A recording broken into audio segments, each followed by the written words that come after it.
Howdy folks, so this video is all about how you solve for equilibrium when you're adding a tax to a good. Okay, so let's start with doing this graphically. So when you impose a tax on a good, what you have is a situation where you're imposing a wedge in between what demanders pay and what suppliers get. So let's imagine you have a tax this big.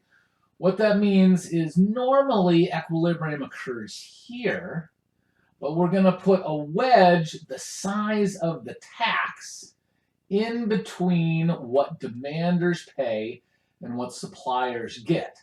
And so what happens is a situation like this, where this would be the price in equilibrium without the tax. This is the price of the good plus the tax, and here's the price without the tax. So let's see how this works algebraically. So again, let's go back to our model where we've got quantity demanded is equal to 100 minus 2p. Quantity supplied is equal to 10 plus p. If we solve for these, again, we set supply equal to demand and solve for price and then solve for quantity. If we do that, we end up with price equals 30 and quantity equals 40. That would be this point here, and price here would be 30. Now let's imagine we're going to put a tax on this good, and we're going to put a tax equal to $15. And we're going to do this so that the demander pays the legal incidence of this tax. So what that means then is that the price that demanders pay is going to be whatever the price in the market is plus another $15.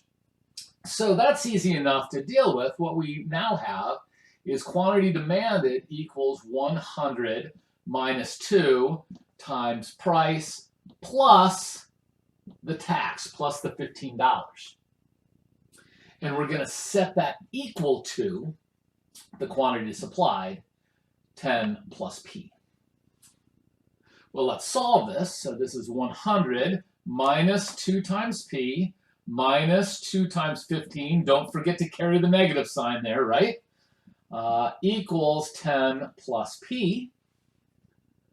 And we'll take the p over to this side.